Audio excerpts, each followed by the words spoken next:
અહીંયા 4 વાગે કોણ હોય? અહીંયા માત્ર ચોકીદાર હતા.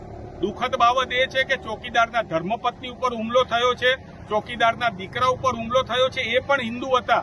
અને એનેથી વધારે ચોકીદારની દીકરી કે જે સગર્ભા છે એની ઉપર પણ હુમલો કરવામાં આવેલો છે. આવા કાયરતાપૂર્ણ હુમલાને કોંગ્રેસ નકારી કાઢે છે. અમે આગળની કાયદાકીય કાર્યવાહી પણ કરવાના છે, પરંતુ ફરીથી એકવાર ભારતીય જનતા પાર્ટી અને એમના જે આ પ્રકારના નકલી હિન્દુત્વની વાતો કરે છે, હકીકતમાં એમણે આજે આ પ્રકારનો કાયરતાપૂર્ણ હુમલો કરીને રાહુલ ગાંધીની વાતને યથાર્થ ઠેરવી છે. ગઈકાલે મોડી રાત્રે ગુજરાત પ્રદેશ કોંગ્રેસ સમિતિના ભવન ખાતે ભારતીય જનતા પાર્ટી આરએસએસના ગુંડાઓ દ્વારા જે હિંસકારો હુમલો કરવામાં આવ્યો, તોડફોડ કરવામાં આવી, એને સખત શબ્દોમાં વખોડીએ છીએ. દેશની સંસદમાં વિરોધ પક્ષના નેતા રાહુલ ગાંધી દ્વારા જે ભાષણ આપવામાં આવ્યું, એ સાચા હિન્દુ ધર્મ અને સાચા હિન્દુની વ્યાખ્યા કરીને જે ખોટા ઠેકેદારો છે એને ખુલ્લા પાડવામાં આવ્યા, જે સરકારની નિષ્ફળતાઓને ઉજાગર કરી, એનાથી ડરી ગયેલા ભાજપના નેતાઓ અને આરએસએસ દ્વારા ગુંડા તત્વોને મોકલીને હિંસકારું કૃત્ય કરવામાં આવ્યું છે.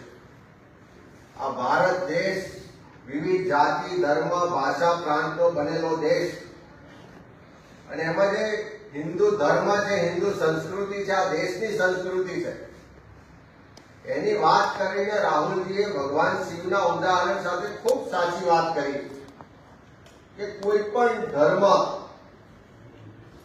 કોઈને ડરાવતો પણ નથી ને કોઈ પણ ધર્મ હિંસા ફેલાવતો પણ નથી.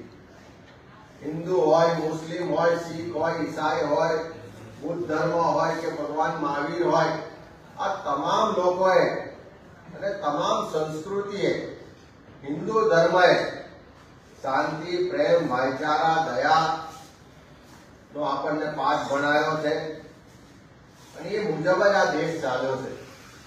પણ પોતાના રાજકીય લાભ માટે જે ભારતીય જનતા પાર્ટી દ્વારા લોકોને ડરાવવામાં આવી રહ્યા છે, દબાવવામાં આવી રહ્યા છે, જે ધર્મના નામે રાજનીતિ કરી ને લોકોની વચ્ચે ભાગલા પાડોને રાજ કરવાની જે નીતિ ચાલી રહી છે, એને રાહુલજીએ સાચા અર્થમાં ગઈકાલે ખુલ્લી પાડી. અને હિન્દુ ધર્મ, હિન્દુ સંસ્કૃતિ ક્યારે હિંસામાં માને જ નહીં. કોઈ પણ સાચો હિન્દુ હોય એ ક્યારે હિંસા, ભેદભાવ, નફરત અને કોઈને પણ ડરાવવા દબાવવાનો પ્રયત્ન ક્યારે કરે પણ નહીં. આ ભાજપના નેતાઓ, આરએસએસ પોતાના રાજકીય એજન્ડા માટે જાણે હિન્દુ ધર્મના એકલા જ ઠેકેદારો હોય એ રીતે વર્તી અને લોકોને ડરાવી રહ્યા છે, દબાવી રહ્યા છે, દેશમાં હિંસા ફેલાવી રહ્યા છે. ત્યારે આજે સાચી વાત કીધી એનું ખોટું અર્થઘટન કરી આખા પ્રવચનની થોડી ક્લિપ લોકોને બતાવી સમાજમાં જે ઉશ્કેરવાનો પ્રયત્ન કરી રહ્યા છે.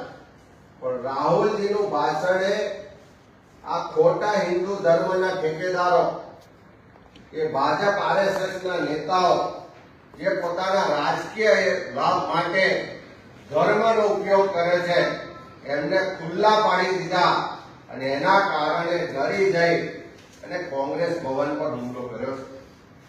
અડધી રાત્રે અંધારામાં આવી ને હુમલો તો કાયરો જ કરે, અને એ પણ ત્યાં જે ચોકીદાર હતા એને દીકરી જે સગર્ભા હતી, એ સગર્ભા દીકરી પર પણ હુમલો કરવામાં આવ્યો. આ કોઈ હિન્દુ હોઈ શકે નહીં, પણ આ હિન્દુના નામે લોકોને ડરાવવા દબાવવા નીકળેલા ભાજપના પીઠુઓ અને ગુંડા મવાલી તત્વો દ્વારા હુમલો થયો છે. તમે એને સખત શબ્દોમાં વખોડીએ છે, સાથે સાથે સરકારમાં પણ બેઠેલા લોકોને કહેવા માંગીએ છીએ કે આ એક વાર નહીં, આવા અનેક હુમલાઓ કર્યા તમે ડરાવવા માટે. પણ કોંગ્રેસ કે કોંગ્રેસનો કાર્યકર ક્યારે વિચારધારામાંથી પીછેહટ કરી નથી ક્યારેય કોઈનાથી ડર્યા પણ નથી ને ક્યારેય ડગ્યા પણ નથી. ત્યારે આવા તત્વો સામે કડકમાં કડક કાર્યવાહી કરવામાં આવે અને ખાસ કરીને ભાજપના તમામ નેતાઓને કહેવા માંગીએ કે રાહુલજીએ બહુ સાચી વાત કરી સંસદમાં કે તમને આવનારા સમયમાં ગુજરાતમાં પણ હરાવીશું. અને આ જે લડાઈ છે એ અંધારામાં આવીને હુમલો કરવાથી લડવા નીકળ્યા છો, એના બદલે ભાજપના નેતાઓમાં હિંમત હોય તો સામી સાથી આવે.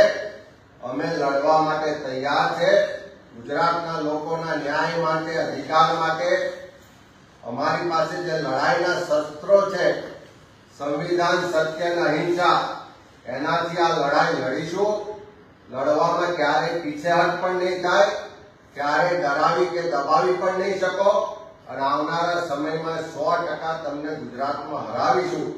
એ વાત આજે આપના માધ્યમ દ્વારા એ ભાજપના RSSના નેતાઓને કહેવા માંગીએ છીએ.